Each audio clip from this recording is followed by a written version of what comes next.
Thank you so much for staying till. If you just joined us, this is International Forum, and of course with me here in the studio, he is university lecturer, calling me Prof. Because when they start analyzing, we get to see the life that is given into topical issues, both local and international as well. Granted, I choose to bring him international because of his vast knowledge.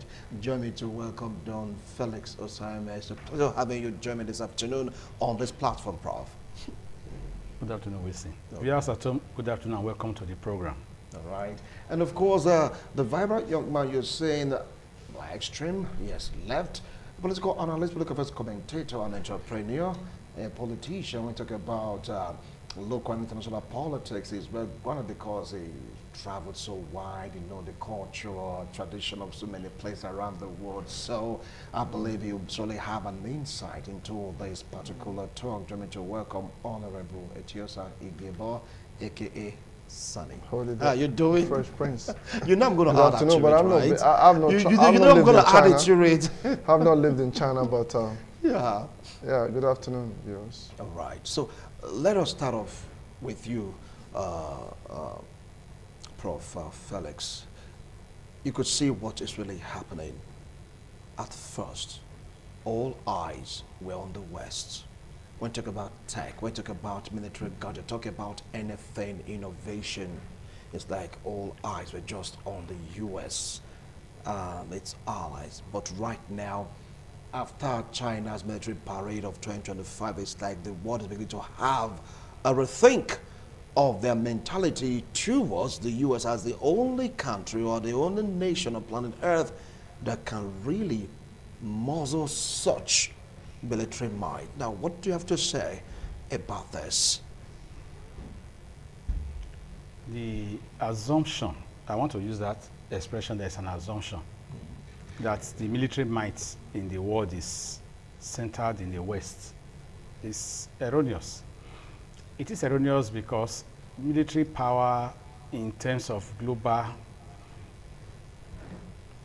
expression has been diluted from 1991. Essentially in 1945, when the Second World War ended in Europe, it was the Russians that got to Germany first, and the Allies followed thereafter.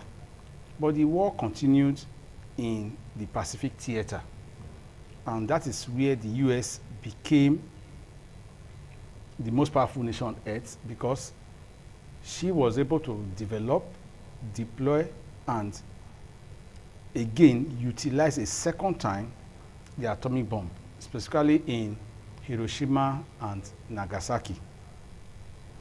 It was the use of the atomic bomb by the US that ended Second World War in August 1945. And that brought the US as the most powerful nation on earth as at that time in terms of military capability, because they had a weapon that was able to shock the world and shock the Japanese into submission, because in Japanese culture, submission in war is not part of their principle. They follow the code of the Bushido, which means no retreat, no surrender. So the Americans were able to shock them into submission. And when they did that, it changed the nature of power dynamics. And it didn't take long. By 1949, the USSR, that is Russia and other members of the Soviet republics, were able to also develop their own atomic bomb. So Russia or the USSR now maintained a balance. That was where the concept of weapons of mass destruction came into play. And those weapons of mass destruction were now the items that sparked off what came later to be known as the arms race. The US was developing our own with our allies that came together to form NATO, while the USSR and our allies that formed the Warsaw Pact also developed their own. In fact, soon after, the atomic bomb became something like what we can call child's play, because they now developed more and more powerful bombs. The hydrogen bomb, the fission bombs were developed, and the world became a very scared place to live in. Because factories had these things in huge mass. So these developments continued till 1991. In 1991, the USSR collapsed. And the disintegration of the USSR again left the US as a sole superpower. And as at that time, it was just a short period anyway, the US was now the only country that had full control of nuclear arsenal. But subsequently, another power in the East rose, China. China had gone into revolution in 1948. The Chinese developed from a dominated country to become a dominant country. So from 1978 to 1975, China was gathering momentum. By 1971, China made strong inroads in the United Nations. Even the seat that was meant for China in the United Nations, that's the seat in the United Nations Security Council that had been passed earlier on by the US and their allies to Taiwan. Because the revolution in China in 1948 made the government to flee to the island of Taiwan. And that island was only called Formosa. And they now said they were the national government. So there they were calling themselves the Republic of China, or ROC. Meanwhile, mainland China was now known as the People's Republic of China, PROC. So there were two Chinas. But it was the small China that was given the seat. When the mainland China realized and developed herself from 1948, after going through a series of changes, the Cultural Revolution, the transformation of the country, by 1971, they were ready to take their rightful place. And the first thing they demanded for, and they got, was that seat in the Security Council. So China now became one of the big five in the United Nations Security Council that had veto power. In the intervening period, China was developing herself. And let us not also forget the fact that up till 2 years ago, China was the most populous nation in the world with over 1.5 billion citizens. And this country, in our internal space alone, is a force to be reckoned with. China has been developing. We cannot say China just developed now. The parade you saw last Wednesday in the avenue in Beijing, I think they call it the Avenue of Eternal Peace. It's just a show that we are seeing, and we already are aware. Remember, once in this program, I've told you that the Chinese did an analysis at about 2010. And before 2010, they did the analysis, and they projected that by 2050, China will be the dominant power in the world. They will be the hegemon. No, okay, the first analysis was before the year 2000. Yes. By 2010, they now did a review of the analysis to say that by 2035, they'll be taking over the world. We are in 2025 already, so it's just a decade away. And what they are showcasing now is not something that those of us who know, who are expecting. I keep saying that China is coming. China is almost here. All right. And they are very powerful. We are not to be apprehensive about the display we saw last Wednesday. It's a given. It's a given. Now, let me come to you, Honorable Chelsea Gibbon. Now, what do you feel about this dynamics? You said China has been developing, but they just choose to sample some of the, you get to see jet fighters, you get to see tanks, you get to see, different kind of weapons. People are thinking that only US, they have the particular right or particular mastermind or mental wherewithal to create such a weapon. Right now, the Chinese, they have it. Well, I think like you said, China has been developing, but there's the aspect of when they speak on kinetic and non-kinetic engagements. Oh, kinetic and non-kinetic engagements. I mean, I think the Americans, as a superpower, I believe still has an edge to a very large extent because they are very forceful, they engage with you, they come and demand things that they want, like the SWAT team. Whatever countries they exist, whatever places they do business, when he talks about capitalism, it originated from the US understanding of wealth and creation. But the Chinese are powerful, economically and militarily, but they are a non-kinetic type of a country with a military mind, which kind of makes me believe that most of the things that they're doing is on self-defense most of the time. Because I don't know in the last 20, 30 years, if you've ever known China, for instance, to be involved in any particular war or invading a country. So, on that note, I'm not going to rule China out because the Taiwan Strait issues and the Chinese, China mainland and the one China policy is a problem that has been brewing. You now realize that he said when you don't see it, you don't play it. When you don't have it, you don't use it. That is my fear. For the fact that the world has been so weaponized with very serious arsenal, like the type that China was displaying the other day, that can fly and move from one continent to another, becomes a real worry for me relative to the fact that, yes, it's under control now. What if one lunatic comes one day and decides to start using it to torment the world?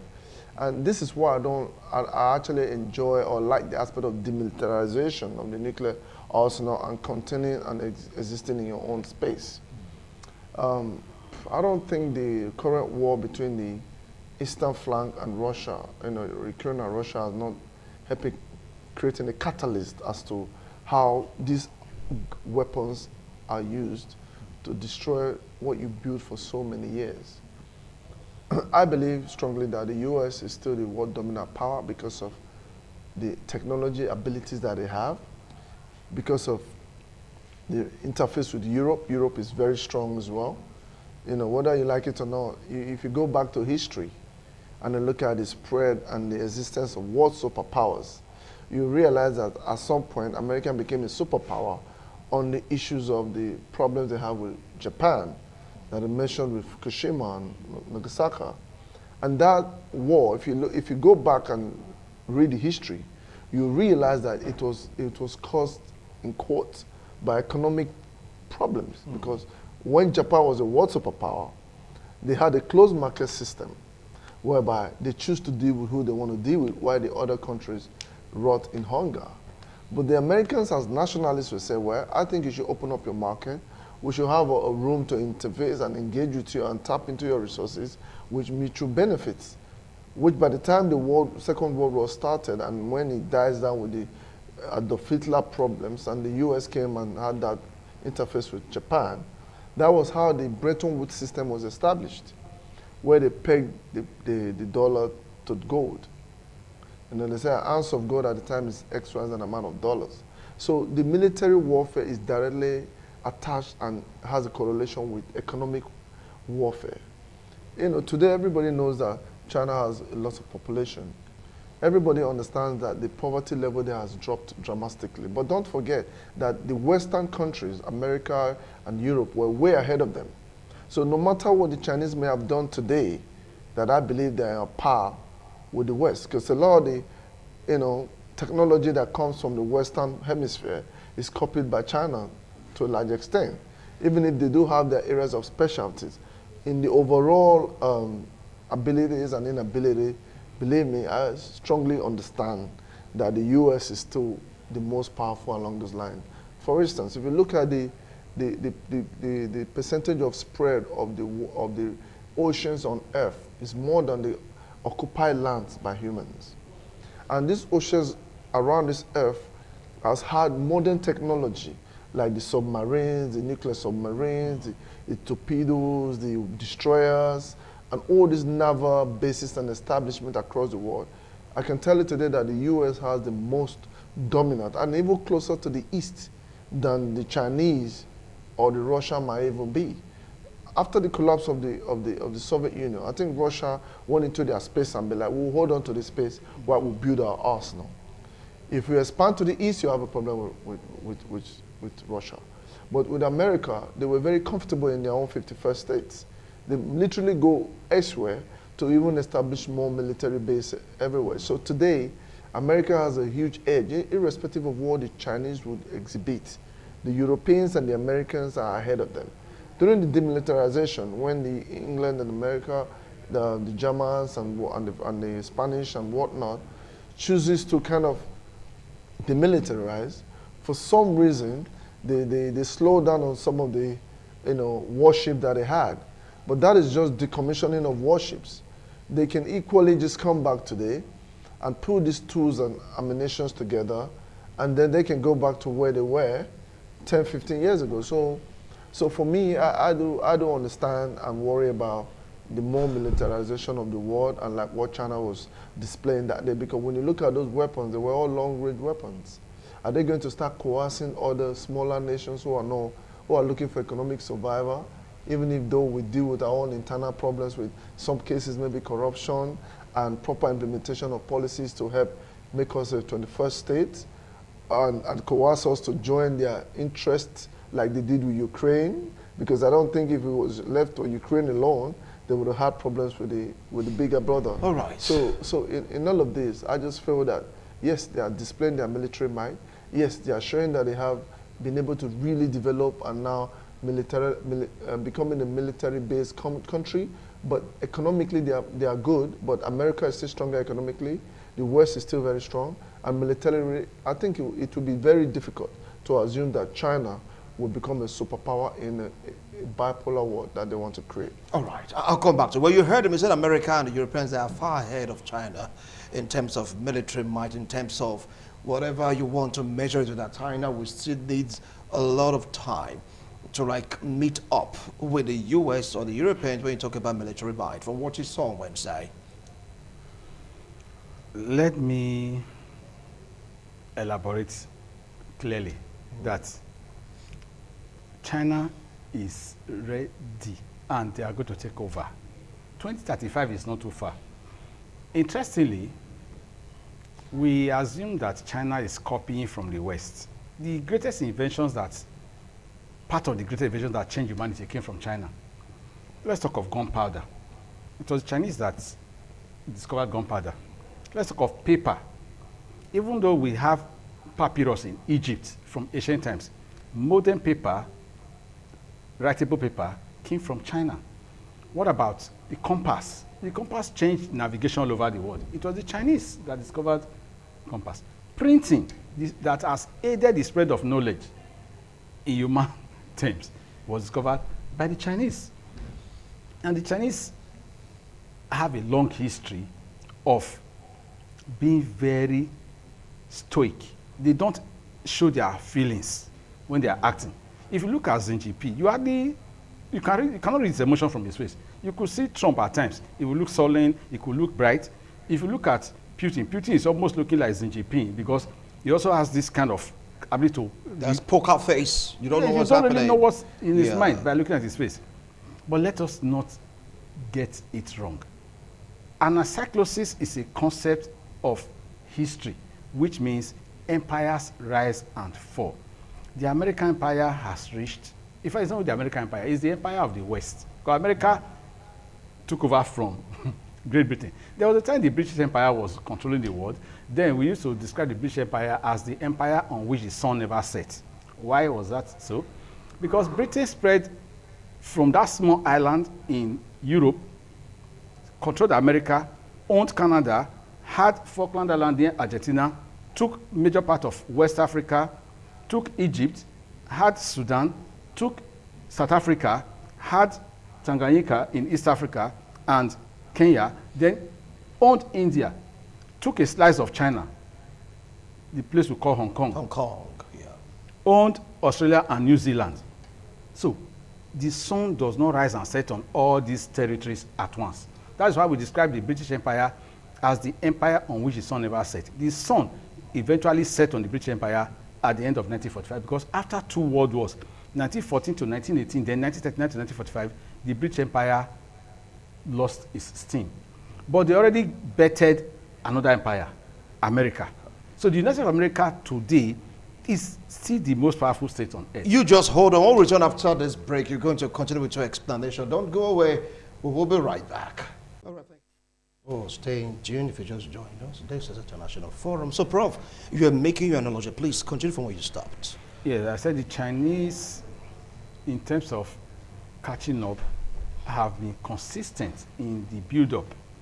Yes, there was a time China was considered as a rural country. In the year 2000, many Chinese were not very wealthy, they were not comfortable.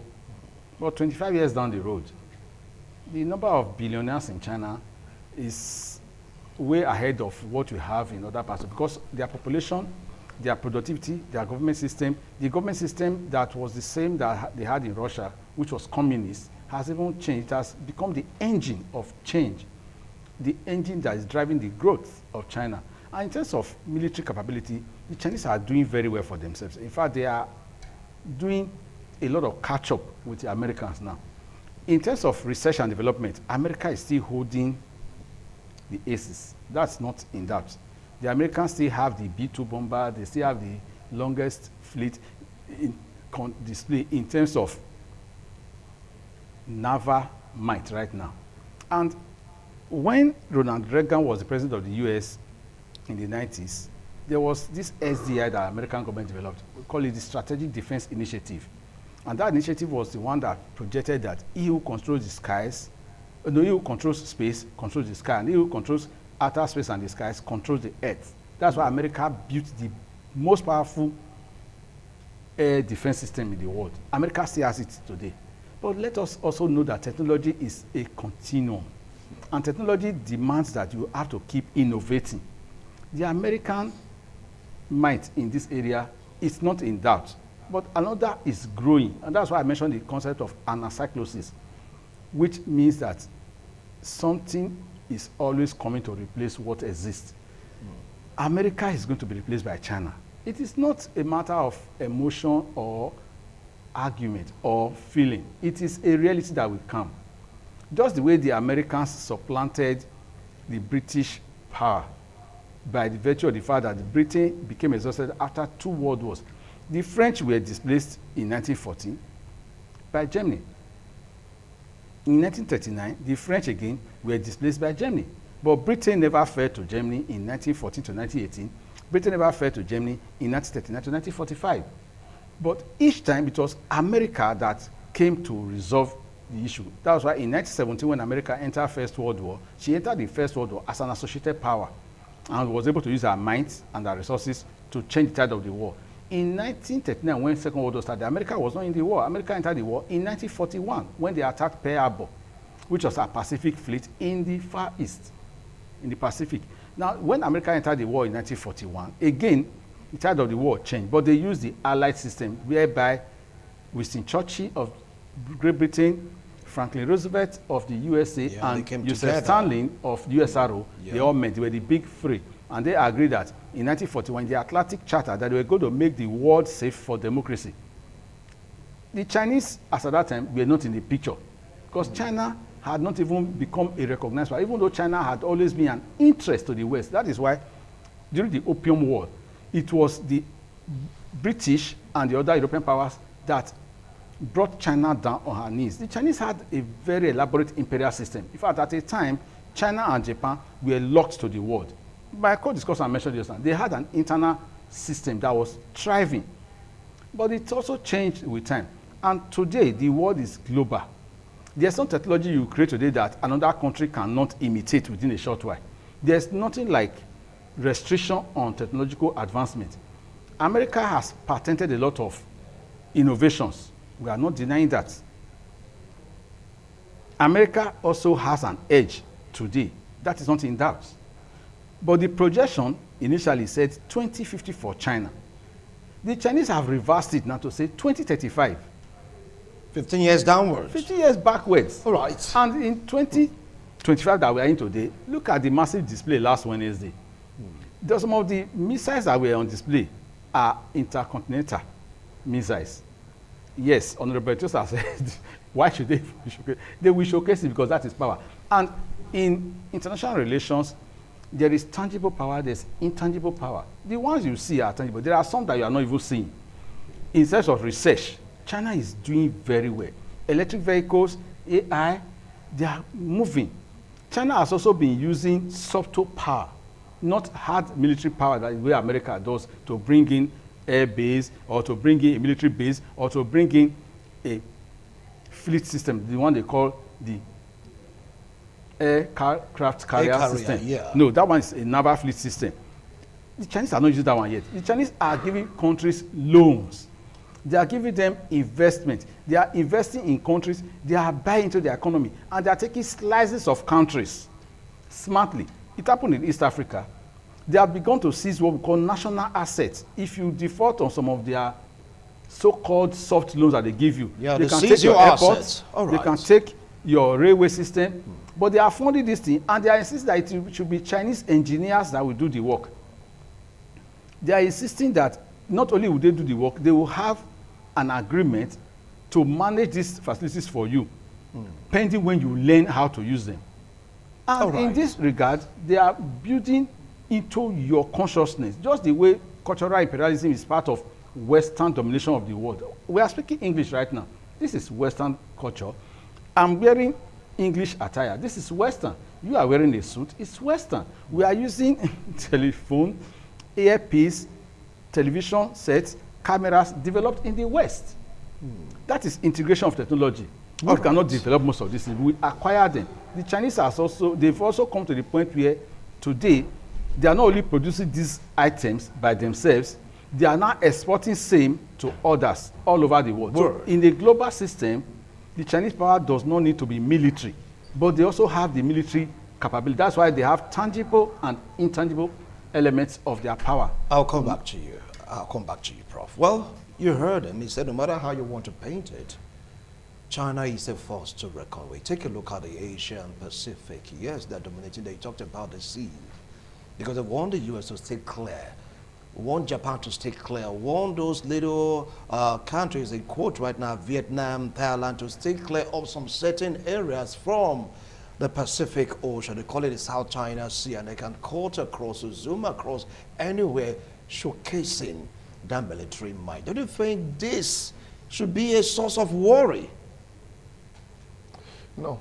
This is going to cause a kind of an imbalance in global politics, in global power sharing formula that may distort the peace and tranquility that we're enjoying right now. No, I don't think it is, because the more the conversations go on, the more we are pushed as exposed-minded people, as educated people, to think outside the box. Because every analysis that you have in an object can get even more smaller molecule or nucleus analysis of that very composition of what makes that then a complete package. I mean, he has answered the question in one way to establish the fact that America and the West remains the world superpower for the next 100, 200 years. I never see China. No, he didn't say 100. He said just give a them minute. I'm doing 2035. my analysis. I'm making my analysis. Yeah. 2035 is just around the corner. And China does not have the capacity. They will never have the capacity in 200 years to dominate the world as the next superpower. Do you know why? Why? The indices are there. The facts and figures are there. The physical examinations are there. As it stands today, from what I know and what I've seen, America remains the world's #1 superpower across board, especially militarily. When it looks at the aspect of military interface with countries and domination and how you become a superpower, you must work with allies. The Chinese and the Eastern Bloc are fighting for bipolar, power sharing, not unilateral power sharing. You just said it. We speak English here. In most of these countries across the world, there's no difference between England or the United Kingdom and France and America. There's no difference between England and Canada. There's no difference between England and the Foxstone. The people that are live there, these are actual lands dominated over these years of being superpower. Like you said, the American fought with the English and became a nationalist superpower, which means the same family, the same lineage, but a new sheriff within the same family. So if you have England owning New Zealand or Australia, you're not expecting China to go to Australia and now take over the land. So which means Chinese is spoken in China with that much number of people, but they are centered in one place. And with the introduction and the existence of nuclear bomb and the presence of those military, aqua machineries very close to this territory where you can fire a ballistic missile within 12 minutes, he has landed in the middle of China. And if a nuclear... But China has it too. Yeah, what I'm saying is, in this aspect, we're not looking at who acts first. It's like two people has a gun. When you pull your trigger first, the next man is gone down. So the American military might, like I just said, kinetic and non-kinetic. The military might is close to their doors. That is why you see Russia says, I don't want NATO in my doorsteps. America is everywhere with the Europeans. They're everywhere around this world. They literally have bases everywhere. They can deploy attacks from any angle. Even before the Chinese ones would hit America, America would have hit them multiple times. That is one aspect. On the areas of the China development, which we don't disagree with, in terms of technology, in terms of businesses, in terms of coming into your country to do businesses and bring in their money, those are non-kinetic sort of superpower games. If China was to take over a train station in, say, Malawi, he wants them to be able to pay back. It's not intended to destroy it. But America can come and invade a country today, and they will change the regime. And before you know, the president of that country plays to their tune. So when you have 10 people with a gun in the midst of, say, 500 people, the 10 people with a gun takes precedence if they want to use the arm. So Chinese can come in and want to do their businesses. At the same time, they want their process repatriated back. So they will not want to put their money out as an economic power to an extent, because obviously you have to have options, and at the same time threaten that same country to dominate them. So are they going to go to Spain and want to take over the Spanish government? No, it's never going to happen. Are they going to go to Ukraine today? No matter what happens in Ukraine today, the most cases you see the aspect where they agree on Russian security, but majority of Ukraine will still be to the western region. So if you go to Finland, if you go to Denmark, if you go to all these little countries to a very large extent, few are very neutral. If you come to Africa, it's either you're speaking a Francophone African country or Anglophone African country or maybe a Spanish African country. Where does the Chinese have a place now? Where are they going to start from in terms of looking at the African state? If you want to go to Africa and put a missile defense system there, the Chinese will not have room to do it. So what I'm saying to you, if you think outside the box, yes, the military might that they exhibit is just for them and the superpower. Should the case maybe they want to threaten this, or they say if you support this, we can do this damage, relying on the nuclear weapon. The nuclear weapon is a tool or an ammunition that none of this country wants to use. But if you want to say heaven break loose and the nuclear weapon becomes a factor today, which we don't pray for, it will get to China multiple times before it ever gets to America or Europe. So these are some of the aspects. Because a later superpower that is coming into the industry of this world to exist and do business there is a non-kinetic approach. They come in on a win-win situation, they do their business, they cheat you a little bit, that is it. But if you come to Nigeria today, I can tell you that the military, the US probably have a military base here and the Chinese don't. If you go to Ghana, the British base might be there, but they don't. Likewise across the world. So the Western hegemony could be challenged because of the existence of nuclear weapon. But to an advantage that America as a nation is still the most powerful economically, they're still the most powerful militarily. When you look at the industry they have on ground and the areas at which they have their different bases, even when they bought places from Alaska, where they had the summit the other day, the Russians sold it to the Americans. The world is changing and it's changing fast. I know a time will come where they will want to demilitarize. And I'm happy, and I know that they may never ever want to do a nuclear war, but in terms of ally, in terms of military formation, in terms of presence, it will take forever for Chinese to ever overrun the United States. It's take forever. All right, Prof, you heard him. He still maintained that look for what they have. America's like everywhere. Military bases here and there. So how can China really compete in terms of military might? But remember that the Chinese jets right now, that is the talk of town.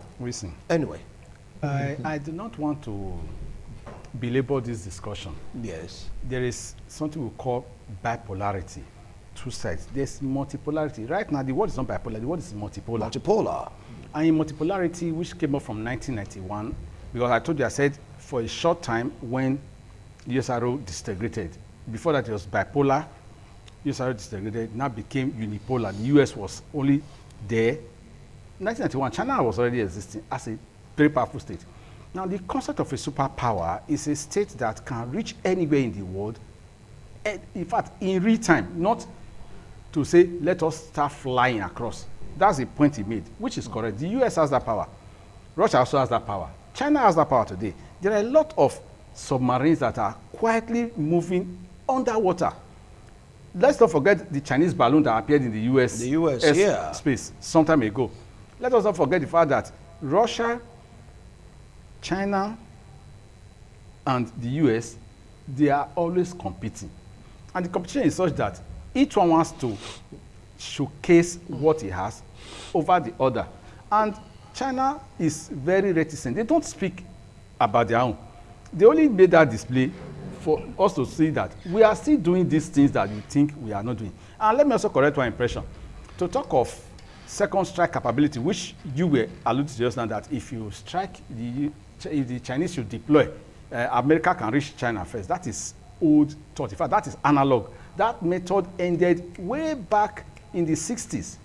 The concept of second strike capability is such that when men began to develop nuclear weapons, it created a concept called MAD, mutually assured destruction.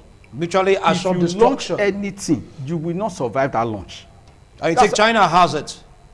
China has nuclear warheads. They have hypersonic missiles. Russia has the US has not come to tell us that they have hypersonic. We know they have.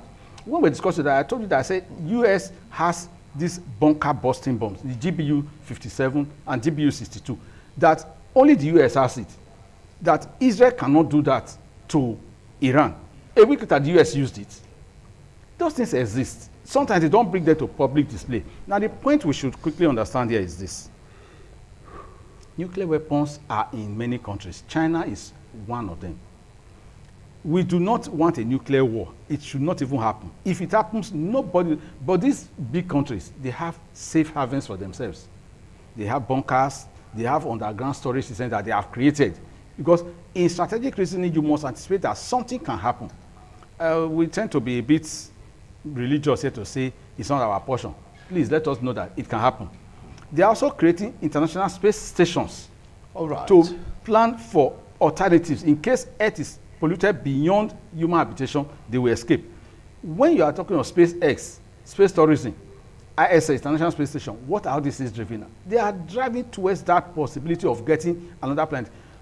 The probe in Mars right now that is going on by the US, by NASA, supported by International Space Station, by ESA, that's European Space Agency, ESA, they are all driving towards that end. A probe into other planets is such that if they find anywhere that is habitable for human beings, they may begin to plan to leave us here. In case the air choose to close due to nuclear holocaust the world. In case one of them wake up, as you rightly said, one of them can trigger the button nuclear code and decide to end Gentlemen, our the time world. is up. Our time is up. Because from what both of you are saying, right, there has been an advance made by China, no doubt about it, but where you both of you disagree is just the duration. There was one thing he said quickly. Yes. You know, he talked about distance. Yes. If it was not of importance on how closer you are, the quicker you can hit, Yeah. why would they have problems with Cuba? Having a missile No, that system? was in the 60s. Wait, that was wait, in no, wait. 1961. But don't forget about the hypersonic that's missile. why- that's why I said- Interballistic Yeah, the missiles. hypersonic- These I said- countries, they have it. Yeah, the I said hypersonic what I missile- said. you That see- is analog. We are Well, in the hypersonic, no, Well, I think you're getting that wrong. The hypersonic missile, the closer it is to you, the more quicker it gets to your destination. All So right. the further away All it right. is, the We'll always- continue the discussion later because it think we sounds should right take a now. second Last discussion week on Wednesday, China shook the world. Some are saying that is a warning, a big warning to what of this island again? Actually, it's not a warning. You can take my word to the bank. It's showcasing potential. take my It's word not to Thank the a you. bank. They Thank already have you. it. Thank you so much, gentlemen. Our time is up. Just keep on watching because right now, like what they said, the world is dynamic, everybody is developing. Nigeria, how far? Where are we? Anyway. Yeah. We are This the giants again, of Africa. next week Tuesday, God We are the willing. giants of Africa. Bye for now.